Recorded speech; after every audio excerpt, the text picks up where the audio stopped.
Writing is the same way. Yeah. Okay, good morning, people. I assume since all the chairs are full, that we are all here. One way or the other. So, and he promises to speak about good religion also. So, please. That's a challenging concept. Good morning. No. So, I'd like to start what might be in a good rabbinical way, and that is to tell you a story. And it has to do with two monks. And they lived in isolation from the city for years. And one day the older of the two said, I have to go to the city on an errand. I'll be gone a day or so. And he went to the city, and after he had finished his work, as he was leaving, he saw two people having an argument. And he was amazed. He had never seen this type of conflict before. And he asked one of the other people there, what's happening? He said, they're having an argument. He said, well, what's an argument? And he tried to define it and explain it to him. And he said, when I get back to the monastery, I must tell my brother monk about this thing that amazed me, that which I saw. So he returned to the monastery and he told his brother, he said, when I was in the city, I saw the most amazing thing. I saw an argument take place.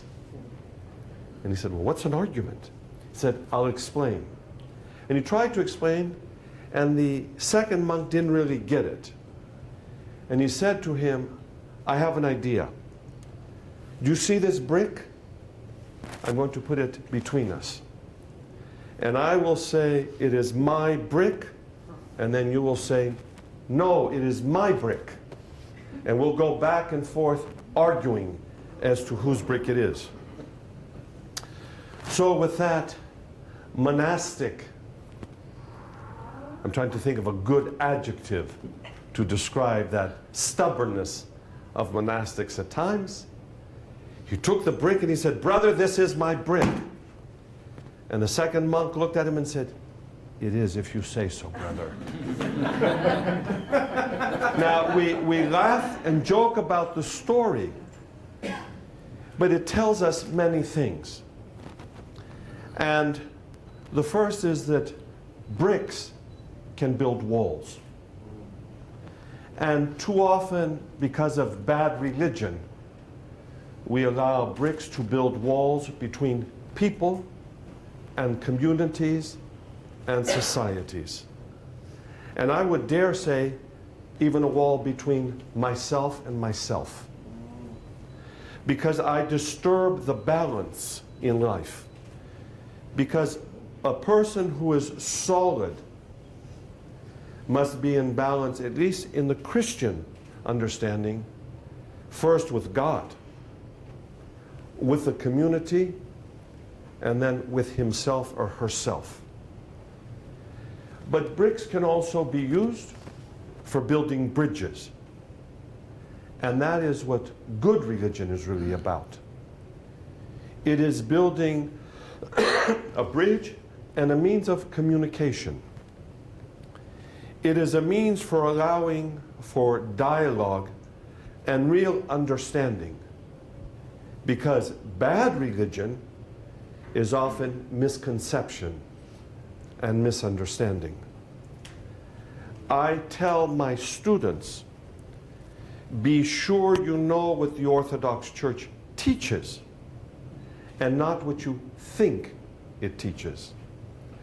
Because most of our congregations and our people think they know what the respective faith tradition is about. Most of our people have a shallow understanding of faith. Who really understands? No one. We're all on the journey and the path. And I'm going to talk about that in a little while. But I want to share another story with you. But this one's not about monastics. And not that I mean to offend monastics, because technically I fall into that category. And that's why I use that word of stubbornness.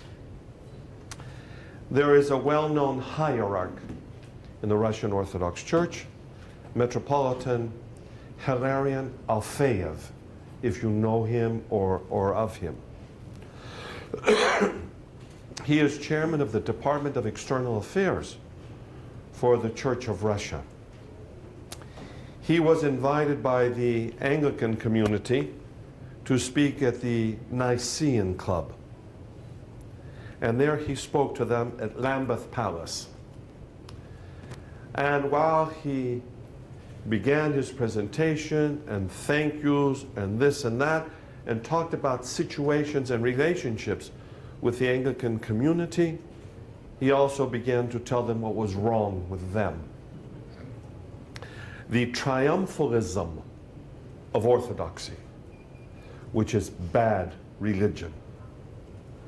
If we carry a banner of triumphalism in our lives, we only build walls with the other community. Because I'm the superior and you are the inferior. I know you don't. If you say so, Brother Monk. Yes.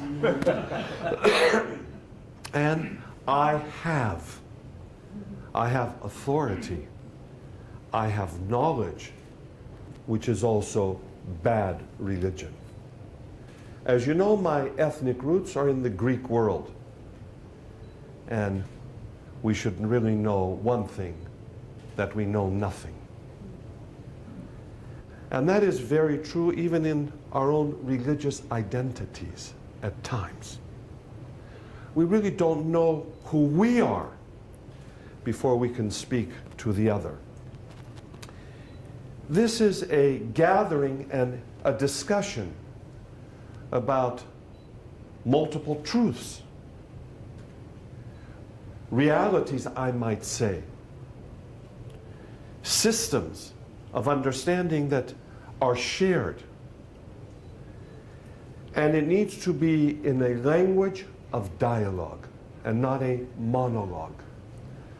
We often gather in situations of religious dialogue and we make them into sessions of monologue and listening. And our language needs to help us understand the other, of course ourselves first, but to transform and to change. And it is through understanding the other that I also grow and I develop and I change and I progress. And it is not only for the speaker, it's also for the listener. We're to be like the Song of Songs in a beautiful marriage, perhaps, and embrace one another, and to be engulfed by God's grace. Now, why did I select this book? You heard me tell you earlier, I always tell students that you have to know what the church teaches. Sometimes when they present their papers, I fill them with all sorts of question marks and red marks and comments. But you said, they will say to me. But that's not good enough. You have to almost anger them to get some emotion out of a student. This book does that. And it's not if it makes you feel good because you agree with him and you feel that he is embraced and expressing and perhaps defining the positions you may have. Or you may feel that he has angered you. No matter what, he's challenged you. He's made you think. Sometimes in religious dialogue and discussion, we don't think. We just listen, and maybe we'll comment, but we don't really think and cultivate in our minds and in our hearts. But a book like this, called Bad Religion, makes you think. It talks about the American landscape, but I think you could transpose that to all the other landscapes, whether it be Judaism or Islam in some ways, or we talk about other traditions, not only the monotheistic ones. And we have to be very careful when we talk about religious traditions and faith traditions. Most of us come from the monotheistic style and understanding, and we often speak about God. What about those who don't understand and have God in mind or heart in the same way we do? So our discussion of religion from that aspect cannot be a bad religion as well. For those of you who have it, you might want to open to page 3.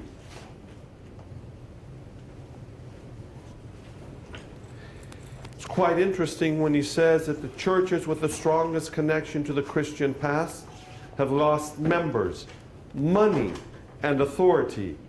The elite that was once at least sympathetic to Christian ideas has become hostile or indifferent.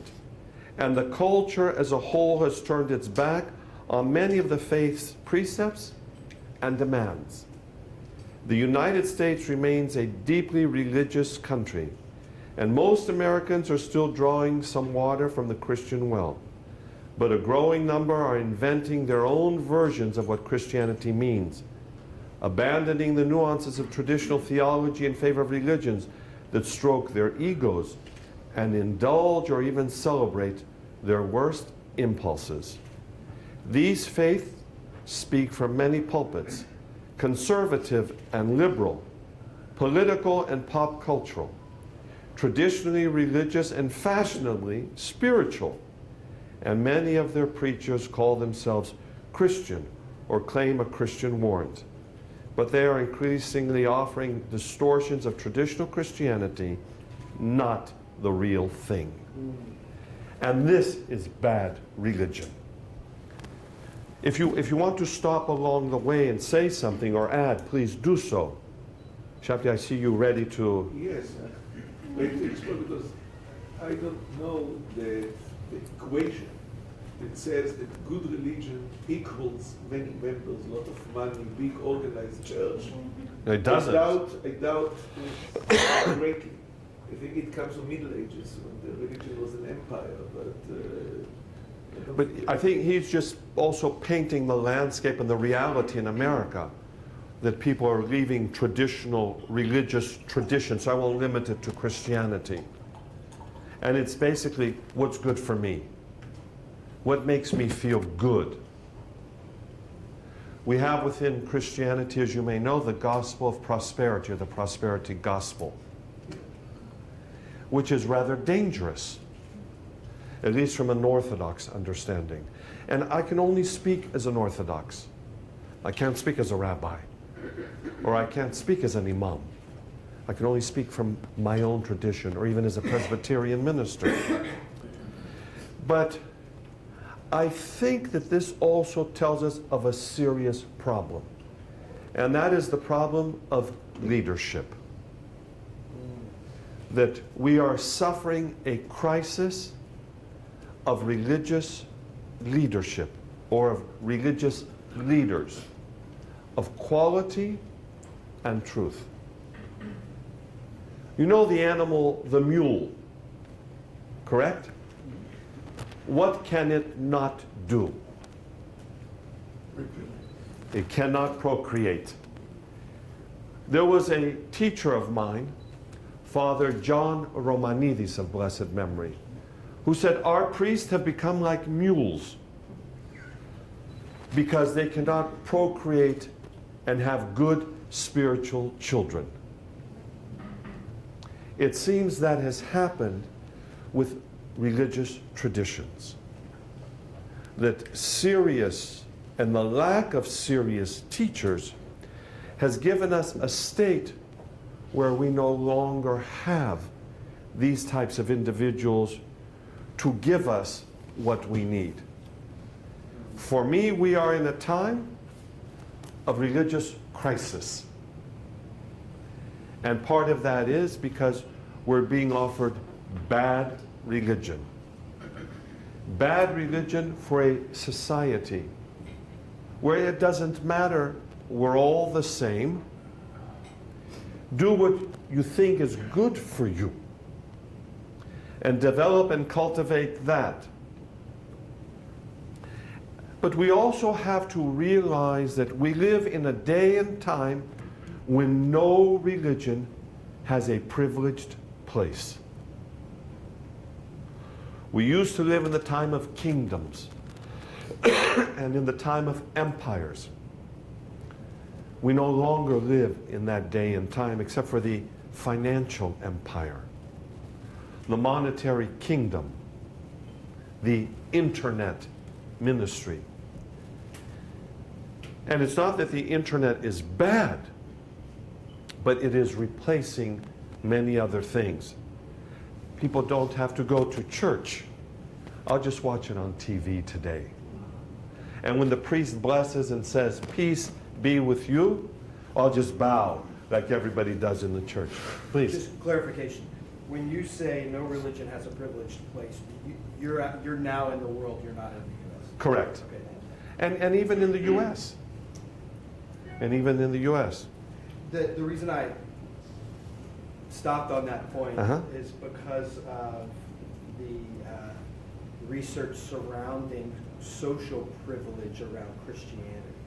That Christian privilege as a social reality, not an institutional reality, certainly does tend to oppress the other who's not Christian. That's Yes. No, I where my agree mind with goes. you on that. But it's different from centuries ago. Right, sure. The Tsar became an Orthodox Christian, or the emperor then. The empire became that for the most part. Right. And if you didn't, you were a heretic or an infidel or an outcast. So we disposed of you the easy way. Just killed you. Cleansing. Please. Maybe I'm jumping the gun a little bit about where you might be moving, but speaking as an Orthodox, Mhm. and I'm also Orthodox, we say something very significant in our liturgy. After we have the bread and the wine, we say, "We have found the true faith." And what about the issue of each faith believing that indeed they have found the true faith? Well, I'm going to get to that a little bit later, or Okay. parts of that. No, and please, again, feel free to stop me, because this is supposed to be a discussion. Religion, Even discussion, so just yes, the internet and information era encourage something else, that all the texts and all the ideas, bad and good, are open to everyone. So I can know the Orthodox failures, or you can know the Jewish failures, as well as I do and you do. So in that case, there is something egalitarian. We know what's bad in all the other religions, including ours. So I think this is a tremendous so everything actually crumbles. You cannot hide beyond your identity and hide your failures. Or the Catholic abuse is, everyone knows it. absolutely. So I think it's a wonderful way for starting something new. If it's used properly, and that it's not the venue of attack. Right. And that's what we see out of anger or out of response, or Exactly. we have all sorts of measures taking place. And the internet becomes the means that allows for that. So religion is no longer also in isolation, because societies used to remain closed, religious societies. But now we have travel, interfaith marriage, no faith marriage. People who are seeking and have the ability to seek and to travel and to study. We're no longer in the days when people cannot read. and going back to the internet. And whatever was said or told, we blindly believe. Now we do question and we study. But religion needs a breath of fresh air at times. It needs individuals to come in and give life to the dead or the dying bones. We need that breath of fresh air because we become stagnant. I can speak from my own tradition and say that Gregory Palamas or Simeon the New Theologian have done this. And they came in at critical times. And I'm sure in each and every tradition we have these type of people. They're the ones who we need at this time to change our style of life and perhaps our style of faith. I believe the prophet King David said to God that you have changed my mourning, M-O-U-R-N-I-N-G, into dancing. And that's a vision of what we should be about. That we need to look at a sad world, because it is sad in many ways, and make the world dance. Because when you dance, you celebrate. And many religious traditions have dance incorporated into the life and to the expression, to dance with the Torah. I think, is it Simchat Torah when it takes place? It's a beautiful expression of joy and thanksgiving. And we need to give that to our communities.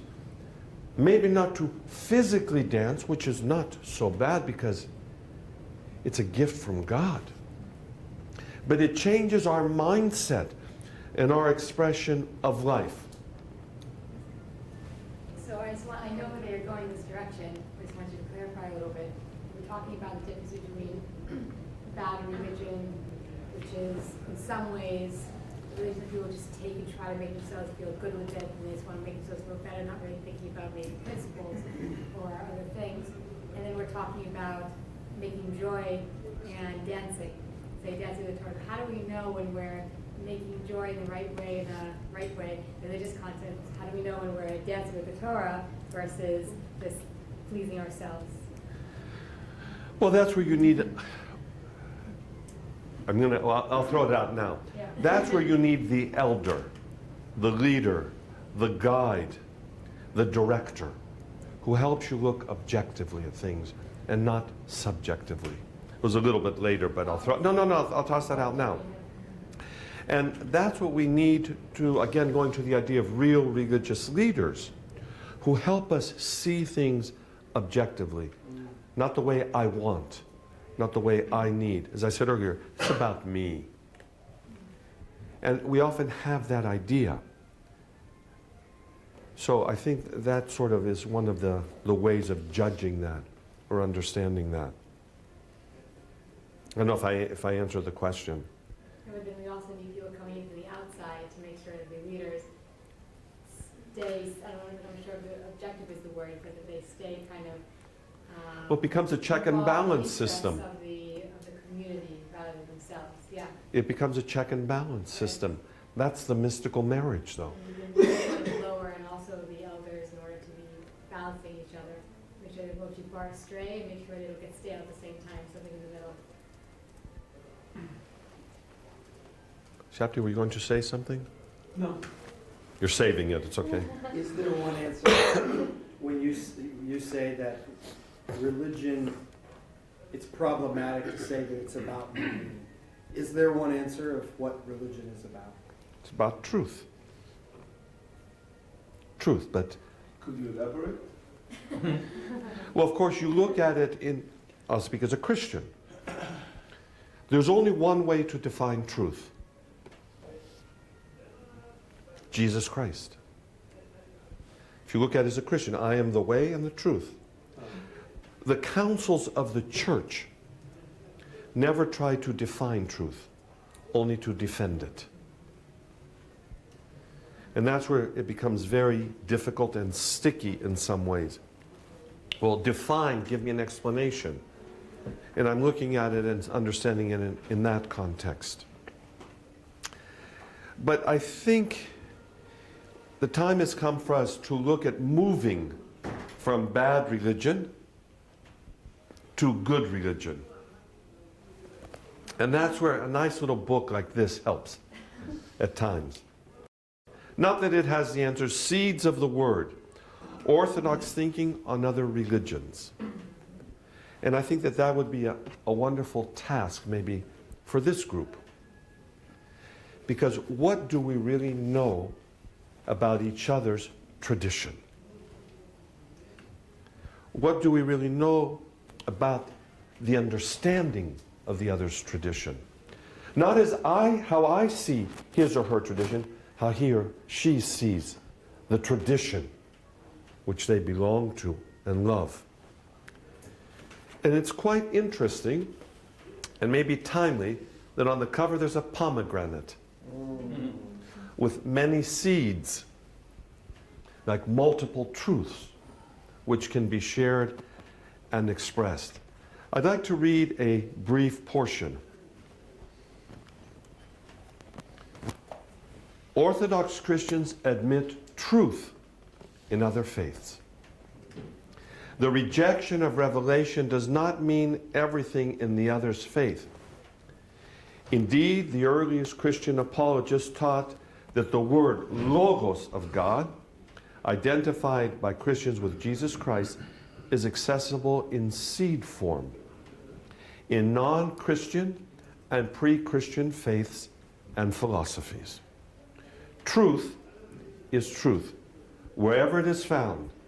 And while Orthodox Christianity does claim uniquely to teach the fullness of truth, it does not claim a monopoly on truth.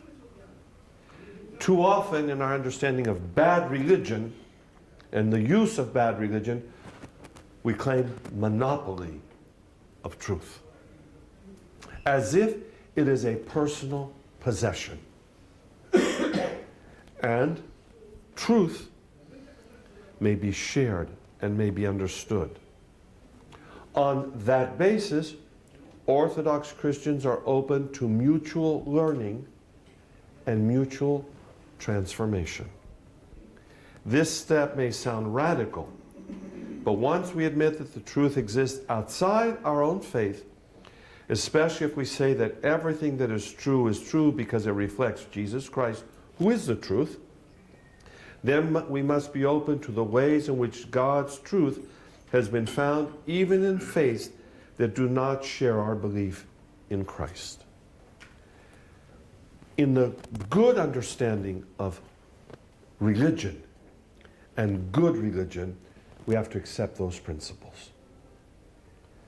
Too many times we shut the doors and remain in isolation before trying to see truth in the other. You asked earlier about how we do this. How we dance with the Torah. Well, one way is through the directions. And St. John of the Ladder tells us something, though, very important. He reminds us that God sets the course of life, but he waits to see how we will run it. There's a course of life, and how will we walk that path? What will we do along the way? It reminds me of another story, a contemporary one, and I'll try to be briefer, because I know we're on a time schedule, sorry. An elderly woman went to her priest for confession. And she said to him, Father, as I am coming near the end of my life, I need to know what will happen. What will God say to me on the day of judgment? And of course, she was waiting to hear those words, well done, good and faithful servant. And she continued, I never killed anyone. I never stole anything that wasn't mine. I never cheated on my husband. And she went on to tell the priest everything she hadn't done. And finally she sat back, Father, tell me. And he looked at her and said, I have to tell you, you'll probably go straight to hell. And of course, she was horrified. And he said, life is not about what you do not do. Life is about what you do. That's why the greatest sin in life, except for blasphemy of the Spirit in the Christian context, is indifference. Indifference to everything. Not only your own life, to the other person, to the other world. And bad religion has not given us that understanding and that principle. True religion and good religion change our orientation, change our understanding. Not about me, it is about you. And in that understanding about you, it becomes us. Community. And one is not saved in isolation and indifference from the world. One is in harmony with the world and understands the beauty of the world and sees the transformation of the inner cosmos to deal with the outer cosmos. It is only once that takes place that this can happen. So that we live then in good and with good religion as people of discipline. And if you search the scriptures, and I always refer to the wonderful book of Tobit, which the average Christian has never heard of, tries to blend fasting, prayer, almsgiving, these things so that life and good religion and faith, which we share through the world, are a tapestry of virtue. And good religious leaders will direct people on that. So how will we come to become, or to be, these good religious leaders? First of all, I think that we need to start exchanging professors. I'm going to critique my own community. I will tell a seminarian, so tell me, what do you know about the Reformation? Well, it took place. And I think Luther was there somewhere. Even though we're from the Christian tradition, we know nothing about each other. Let alone to tell an Orthodox student, tell me about the 4 questions for Passover. What? And I will say, well, that's not one of them. You know, we don't know about each other. So one, we need to begin an exchange of professors. And it doesn't mean spending a semester. It means coming for a few days. And planning an intensive course for theology students. Today you're going to hear about world religions from the people who live in that identity. If you ask the average person, tell me something about the Mormons. Well, they're all polygamists. Again, a distortion of truth. And yet we live by what we've been told by others, often with distortion. So that's the first thing. The second thing is to develop curriculums, as some people will say, in our theological programs of study. My mother of blessed memory one day was at the door, and this woman knocked on the door and spoke to her in Greek. And my mother said, yes, can I help? He said, I'd like to come in and talk to you.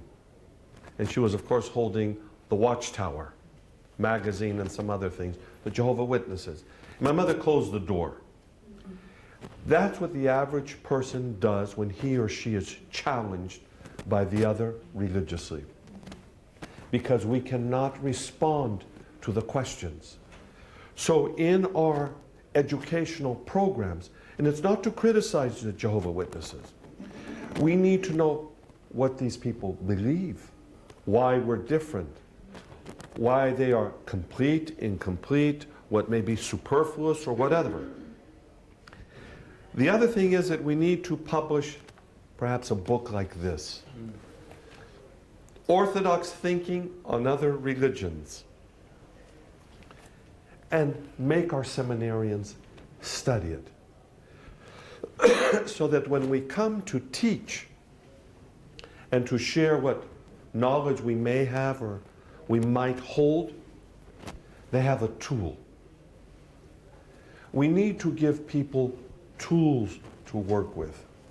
And we're not in the day and times of scribes, thank God. We are in the day of the internet. And these things need to be made available. Otherwise, we will continue to have distortions and misunderstandings. We won't be able to speak a language of dialogue and respect. It's only going to be monologues, which become cacophonous if we all speak at the same time. And that, again, reflects bad religion. Good religion is a symphony. And as the symphony comes together, we dance. Because there is joy and there is happiness. And where there is good religion, there's not only mutual respect and understanding, I would add there's appreciation. What can I take from your tradition and either find it in my tradition or develop it or change it so that I may use it for the good of society and I would say for the good of my soul, because that's what it also has to do. It has to touch on the soul and the heart. I'm going to stop there because I've tried to keep my time to a half hour. It was beautiful, and I agree with every word. But I have some criticism also.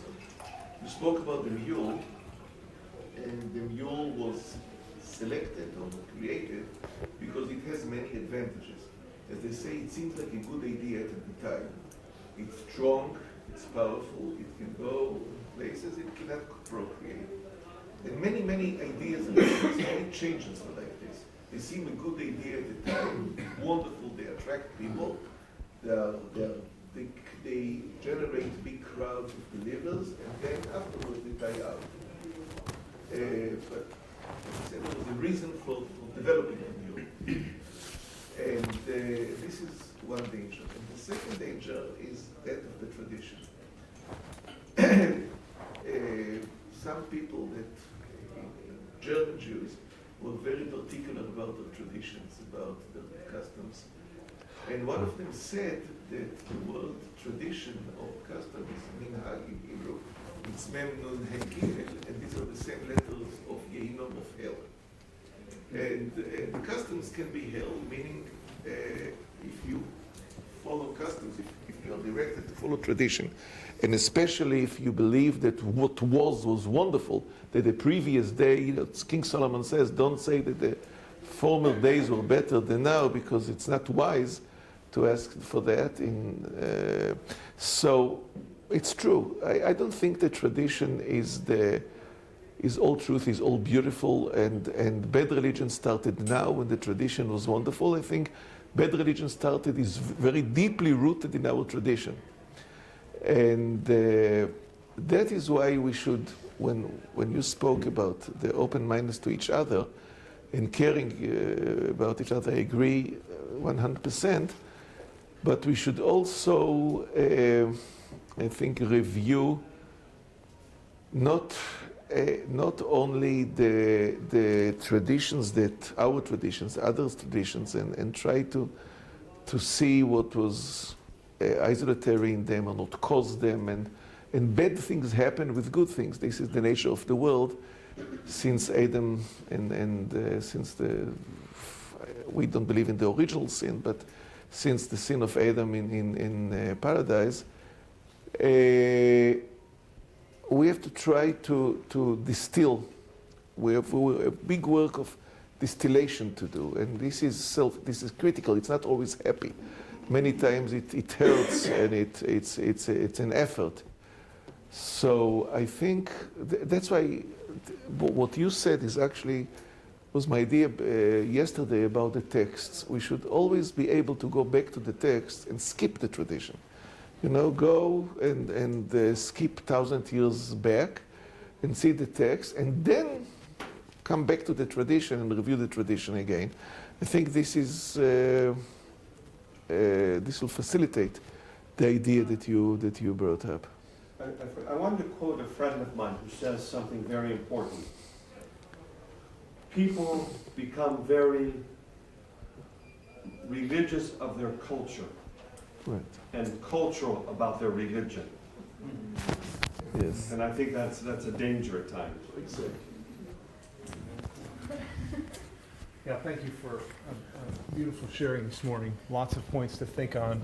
And I just wanted to talk a little bit about that last idea about publishing of books. I look forward to reading the book that you've presented there. For me, I also look forward to reading the book that Grant is working on. When I saw who was coming here, in particular, I was looking forward to meeting Grant and having conversations with him to really clarify my understanding of Mormonism. You know, I'd been taught things but didn't know their truthfulness. And so the first night, I had the opportunity to have a great conversation with Grant and ask him my questions directly. And he really brought a shift in my understanding of Mormonism, helped me to clarify the teachings of Mormonism. And he shared with me about a book that he's working on right in this line where he's taking the different doctrines of Christianity and Mormonism and going to be comparing them, not for, as he said, not to proselytize, but to explain for folks, here's the different Christian traditions on these doctrines, here's the Mormon perspective. And so thanks for working on that. I look forward to reading it. I don't know if you want to say any more about the book you're working on, but Wow, that was a great, Sales pitch. very generous, John, thank you. in many ways, I would just say that's been a real highlight for me, was my conversation with Grant the very first night. Thank you. Lisa. Hello. So I think when you said one of the lines they said before, people who weren't already taking copious notes started scribbling, including myself, when you said, thank you. When while Orthodoxy claims to teach the fullness of truth, it does not have a monopoly on truth. And I think that rang true. Okay, there we go. I think that this is not very stable, but I think that rang true for the most part with a lot of people when they think about their own religious traditions.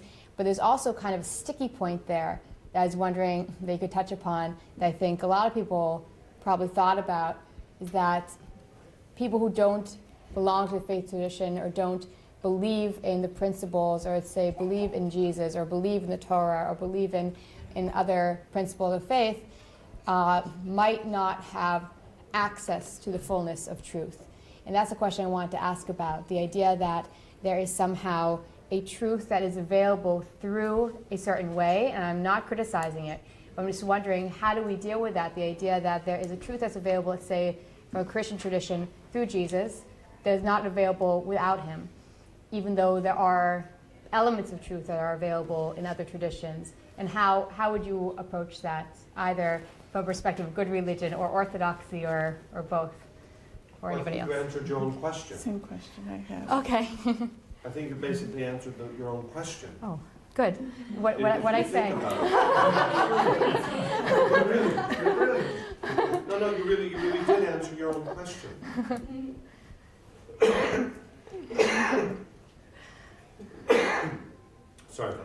No, me too. I think you answered your own question saying that, you know, there is availability or there are partial truths, but we also know that there are truths that are held by everyone. Or I shouldn't say everyone, most people. Not to kill. I mean, that's an act that we all hold basically as a principle of truth. So Orthodoxy doesn't have a monopoly on that. Mm-hmm. But you answered your own question if you think about it. Okay. I don't know if anyone else wants to comment on that. But I think there are certain traditions, sorry, I'm not going to I think there are people who come from certain traditions who say, this is maybe the best way, the fullest way, the easiest, most direct way to get to, let's say, God, truth, etc.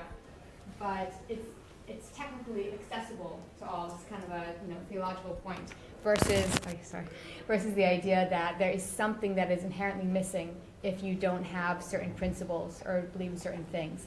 And just wondering if I think that in some ways certain groups would have to say, I do have truth that you don't have, and that might also be part of, say, good religion of certain groups or certain denominations. Just a difficult point maybe, but. Do you want to react? No, I didn't want to react. I just want to underline what you say there. The teachings that made Hinduism so, let's say this nicely. The teachings that made Hindus so impressionable for all the different traditions that have ventured into India has been the teaching that truth is available in all religions, and all religions are valid because the Supreme has instituted them for two reasons: cultural reasons, location reasons, but also for their level of understanding, which is, according to Hindu teachings at least, due to that geographical reason. That teaching is not shared by everybody else. So it makes it a bit different. So I do like to highlight that difference. Actually, what I wanted to comment on was whether you thought books of this sort should exist for all traditions. I have not seen books of that sort in every tradition, and I think that if Nitsotsot was looking to do something, fostering a series like this might be a good idea, not only what the religions think about other religions, but also maybe a primer for people working in interfaith that comes from authoritative / authentic, I don't want to use the word authentic, but you know what I mean, sources that align with tradition. That was one of the things I sort of hinted to. Yeah. Could be a great project. Mm-hmm. Yeah.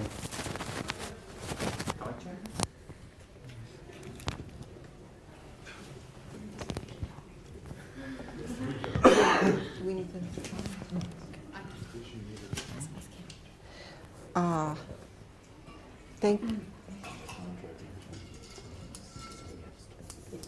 First, I just want to say thank you very much for that. It was very thought-provoking, inspiring. I enjoyed reading as far as I got in the book. The plane was too dark to read. You and I both teach at the GTU, and one of the real blessings of that place is that our students have the opportunity to sit in a classroom and listen to the tradition being taught by a person of that tradition, which I value when I insist that my students go out, that you have to listen to somebody of that tradition. So that's different than me having ideas about another tradition. And I may listen deeply for decades to another tradition and have a sense and share the journey with them, but I cannot speak for them. So when you said that there are seeds of truth in other traditions, you said God's truth can be found even in faiths that do not accept Jesus. I think you said something like that. I was reading from here. Yeah, which I appreciate. But the fundamental difference is in Buddhism, there is no God. Yeah, well, that's why I mentioned that later. Yeah.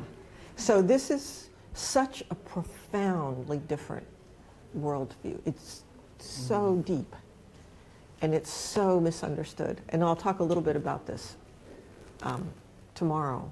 But that chasm that can exist where, as I've sometimes said, Buddhism becomes a religion in larval form. It's understood to be a religion that will. So, I really appreciate this way of saying bad religion, good religion, and the discipline of really listening to one another. So anyway, I just wanted to give you an opportunity to say something more about it. What I would want to say is that's why it's necessary to hear someone from the faith tradition speak. If you ask the average Orthodox seminarian, well, Buddha is their teacher, and he's the Christ figure for them. So here's that God figure. And those other people who you see in these manuscripts or whatever must be like the saint community. You see, this is how misconceptions form, and then they're passed on from generation to generation. Yeah. You also want to say something, John? Yeah, I did. But we have chapter first. Okay, that's fine. Okay. Chapter, John, and Wayne, sorry. John.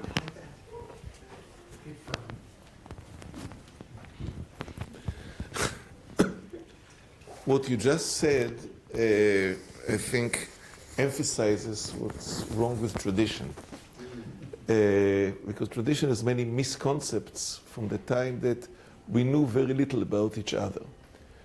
And the other point is that we build, many people, I think all people, build their tradition on the basis of identity.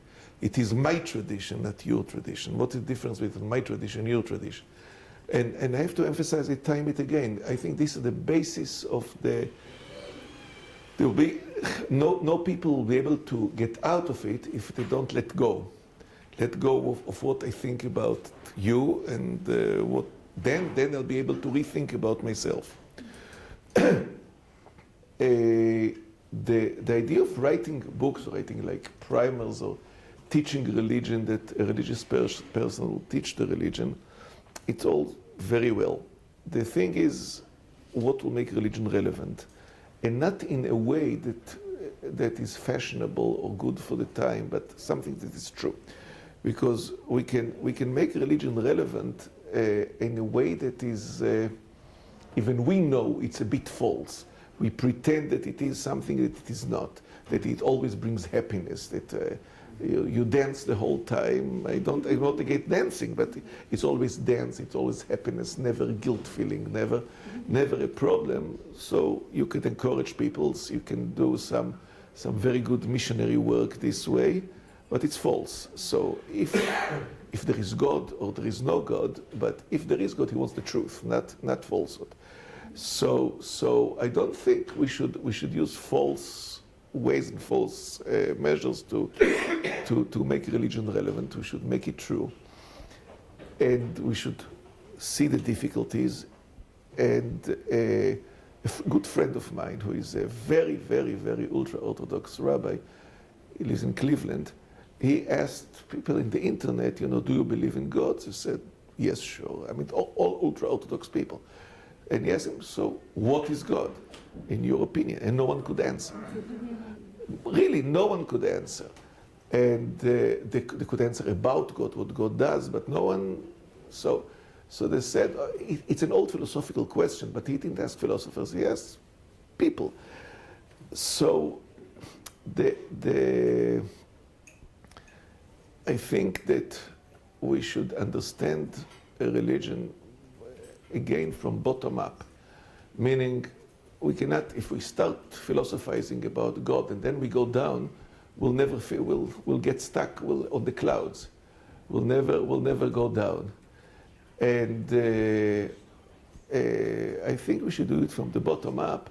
So ignoring the question of God, when we have a lot to talk about, because we talk about people, and people are very, very important. And people that firmly believe in God also believe that God's mission, God created man and had the mission. So men are the thing, they are the end and they are the beginning. And I think as far as people are concerned, we have a lot to talk about and a lot to understand. And then once we understood people, then we can, start trashing out our difference, whether about God and the meaning of God and whether he was incarnate or not. And all these things will come maybe 1,000 years from now, again, once we finished with the people. Once we understood what people believe and what people need, and is religion relevant or not, and what is the meaning? Is religion all about God's will, and what is, when we say we want to do God's will, this is our main purpose in life of the people that believe in God. What does it mean? So is it really different than what Buddhist people try to do, try to attempt, whether when we talk about God, we talk about truth, whether we understand what truth is at the very personal, at the philosophical level, practical and personal level. I think this should be our I agree to what all you said about the project, but I think this is the way that the project should move. Thank you. So, just we have now almost 10 o'clock. We will finish this session at 10:15, and we have at the moment 2 more people. It's Wayne and it's Brother John, Father John. I really appreciate it.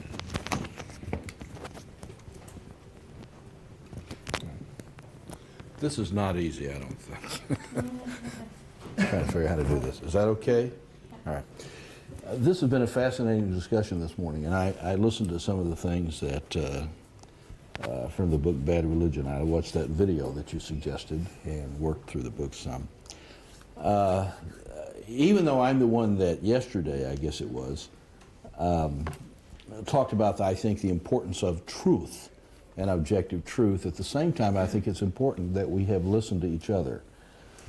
I say this from a background of having done a large book on world religions, in which I tried my very best not to state anything I thought but what they thought, so that you couldn't really figure out where I was, because I think it's important that people be able to say what they're saying. Did the same thing on a book on alternative religions, where I said, what are they saying, and I use their own words without me giving dialogue on it. Have a new book on our common faith, where I try to say what are things we hold in common versus those things that are different. So this is an area that interests me a lot, so I was really pleased to hear the conversation this morning. At the same time, I'm thinking about what you said, Elisa, in reference to, and I guess, bouncing off what you had to say, that the fact is there can be truth in which we might believe that whoever we're talking about actually has the embodiment of it in a more complete form. Jesus said, for example, I am the way, the truth, and the life. No one comes into the Father but through me, is a fairly dogmatic statement and narrow statement.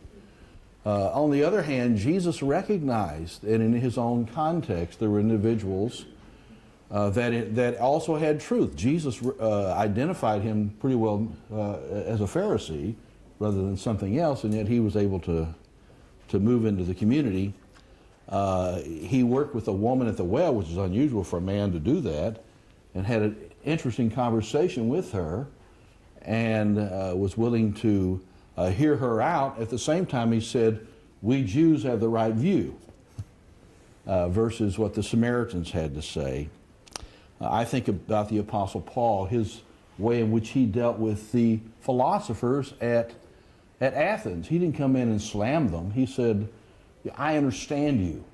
I have heard your views, and he articulated using their own writers because he knew where they were coming from. And yet at the end, he gives himself to the message of the resurrection, which they had difficulty with.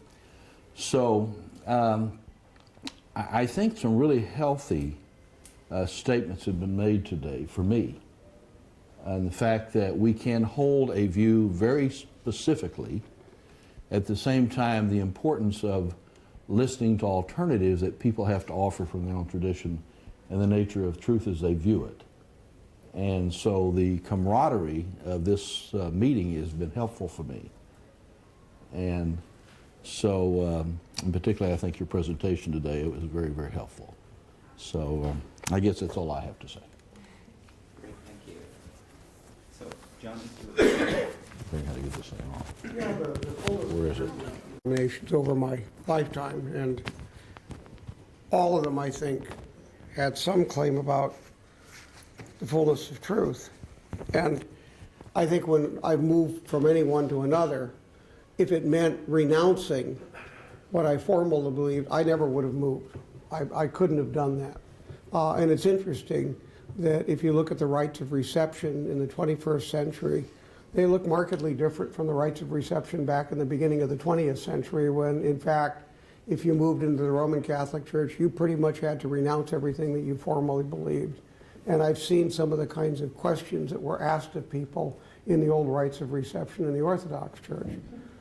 The rites of reception really have reflected this movement is not a renunciation, but it's a movement into fullness. But the fullness here, and then outside the Christian tradition, in the Jewish faith, in Buddhism and Hinduism, there's also this sense of fullness.